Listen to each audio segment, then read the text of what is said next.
So before I actually started your reading, I did some intuitive connecting for you, and I got the numbers 15 and 6, as well as yellow and the solar plexus chakra area, which is represented quite nicely by the sun card.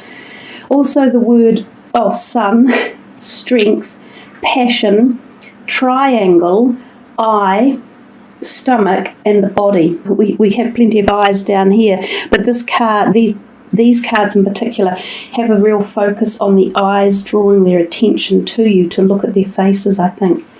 So we'll start off with the first column, the Queen of Swords, the Sun, and the Holy Spirit. The Queen of Swords often represents an air sign energy, and it can represent an air sign woman, and often of middle-age type area. So this could be someone who you either currently know or in some sort of communication or relationship with. For some of you, it could potentially be a new partner coming in.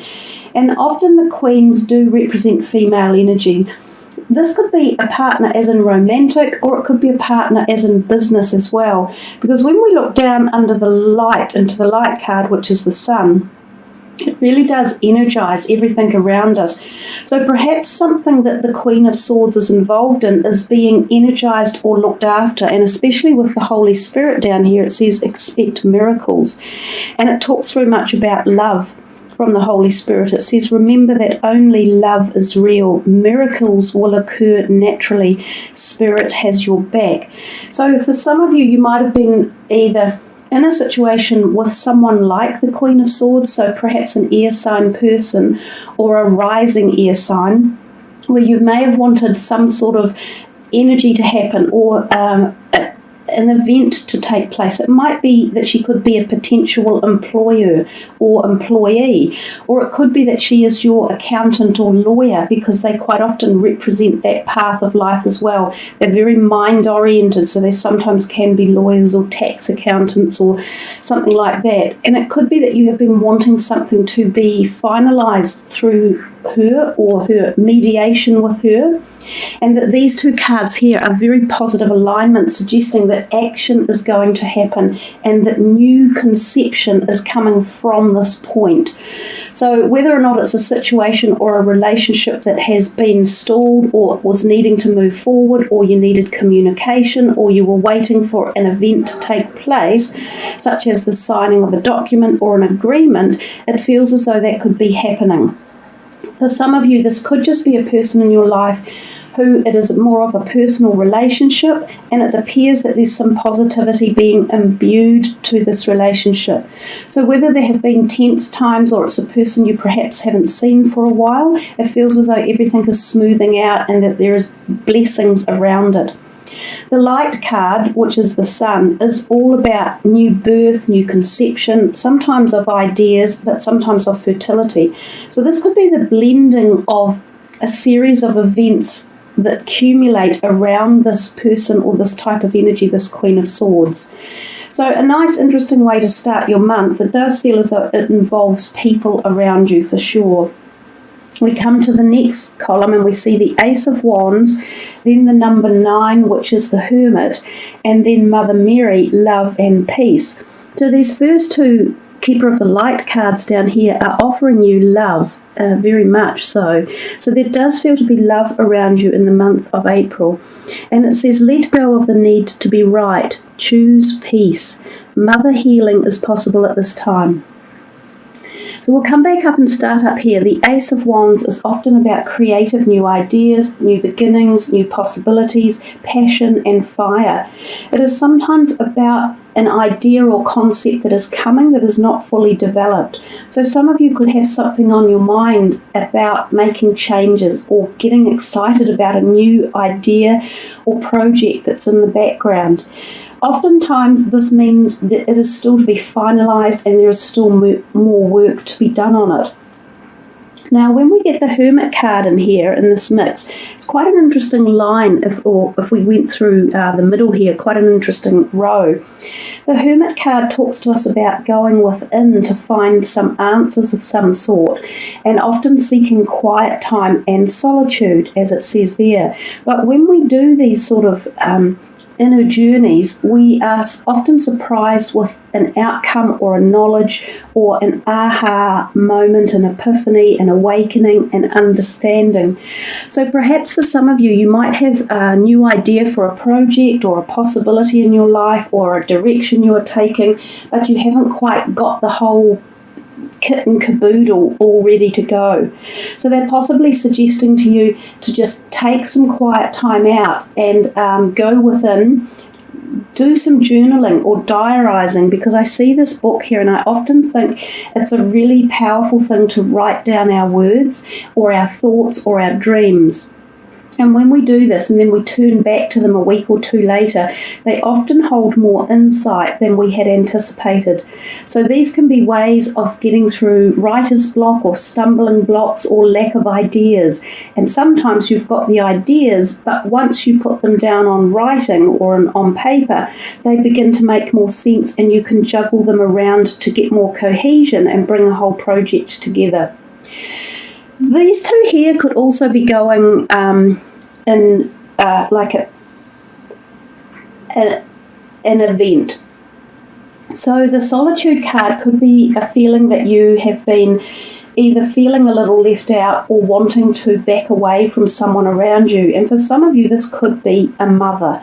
So it could be like a grandmother or a mother figure. Even if a mother has passed over, you might still be having thoughts or feelings about them or unresolved issues that have been going on. So I said grandmothers, didn't I? Stepmothers, mother-in-laws, any of those type of things, because we had the word mother down here and this is Mother Mary. So some of you might have actually either been like wounded a little bit by words that have been said or actions that have been taken, and you might have taken the opportunity to stand back. You might have had your guard up over something interfamily related. And this could be a really good time, especially around this Easter time when we see some of these ascended master energies coming through. They do allow more contemplation of peace and healing. So this could be a really good time for any of you who have had issues around you, especially mothers of one way or another, to either allow for a healing to take place or to just contemplate the love and positive energies that could surround the relationship at a better, level if there was a greater opportunity. So that might be a very personal message for some of you about the mother healing and peace and love and harmony. We come to this third column here and we see the Page of Pentacles reversed, we see the Wheel of Fortune, the Destiny card, and we see green Tara, and that is supreme protection. And it says you are protected. Cords are being cut. Move beyond limitation and trust. And the first card says, remember, Spirit has your back. So if some of you have got yourself into a situation where you have felt threatened or violated, or there has been an abuse of trust one way or another, or you've just been a little bit uncertain about either people in your life or workmates, for instance, or something going on with finances, know that there are some energies backing you up and supporting you and helping you out. So don't be afraid to call on these energies either and to ask for help. You do it privately, obviously. Don't stand out on the main road and start, screaming for Mother Mary to help you. That won't go too well. So you do all these things in a personal, meditative, private state. And you're free to ask for any support and help. The one thing that I advise everyone is, after asking for something, you must always give thanks and gratitude. Because we're dealing with the page up the top, we often refer to that as dealing with finances or money or your career sector. So when the page is reversed, he tends to have a feeling of being overloaded, and like some of you may feel as though you have a heavy workload or you're not stressed a wee bit at work. Some of you might find you thinking, my gosh, I can't get this done, or I feel overwhelmed, or I think I've been given too many tasks to take on board that I haven't been trained for, or the training doesn't exist. These type of feelings could be coming in, and I think it's quite important to ask for support and help if you are feeling in that need or in that way. But the card underneath because these two are sort of heading into each other. They're heading into the head areas of each other. The Wheel of Fortune is the karmic destiny card, and when it appears, it is telling you that there is likely to be a change occurring, even if it is slow. And it's not so much something that you have invoked, but it's something that the universal timing of your life is just saying cyclically you are ready to move on. I generally find it's a positive card when it turns up, but it can put people off foot. It can make them feel disturbed or not following their usual pattern, because that's how changes take place. Things only really change when we're knocked off kilter or something big comes along and we either have to make a new decision or go in a new direction. So if this is around your work or career or even just your finances, so if you're not working, it might be investments that you have made, or it might be an inheritance you have received or something along those lines, it feels as though you're feeling either a little bit jittery about it or you're wanting to make changes in it around your life, and you're being propelled into the situation. It's almost like they're pushing a little bit of this stress onto you to help you see the changes that are going to take place. And then you had the green Tara down the bottom saying, well, you've got the protection for these changes that are coming. So don't feel really stressed about it and don't panic too deeply. The whole cycle is on its way. It's moving. It's turning into something new. And just let go of fear and worry if there are any issues around these financial sectors or jobs or careers or investments. Some of you may have even found that you had been trying to apply for a job or something and haven't had luck right now at this point in time, because that's a possibility with the reversed Page of Pentacles as well. We come to the last row and we see the Two of Pentacles, then we see the Seven of what would be Pentacles, which is patience and planning, and then we see down here Lord Shiva, and he says transcendence. Rise up, honour your inner force, steps are being given, dance with the universe, which matches this card here very, very well. I think as the reading moves forward, it's kind of suggestive of them leading you down a path of change, and to just let go of fear and understand that this is an evolution for you, and each step and movement forward is the new you, and it's the only direction we can ever go in life. We can only ever go forward. We can't actually go backwards. So looking back is kind of like a waste of energy anyhow. Focusing more on the present and in the moment is the most powerful way to stay calm and energized and able to make accurate decisions, but also planning into the future as well is obviously logical. The Two of Pentacles refers to the need for balance. Now, this sometimes is suggestive of a possible speculation of a job interview. So it feels as though if any of you have been looking, you've either got these bright ideas about a new career or a direction, and you may have put it out to some people, and that's why I said over here it feels as though you've had a bit of a stumbling block, or you need to come back and rejig it, re-extend it and work on a little bit more. Perhaps you've had a couple of no's around you telling you the same thing.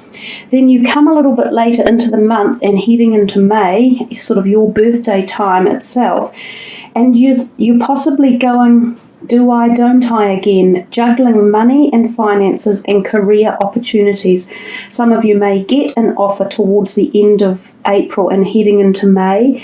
Some of you may attend a job interview away from your home, and there is a possibility that maybe your job is going to send you travelling, even overseas or to another state or to another country, possibly temporarily, but possibly there's a chance for gains within your own company or a new company that is actually overseas.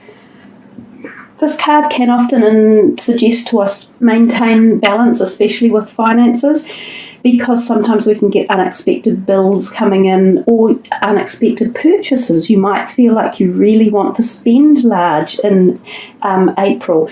But the card underneath is saying, again, and it's highlighted with this one, patience and planning.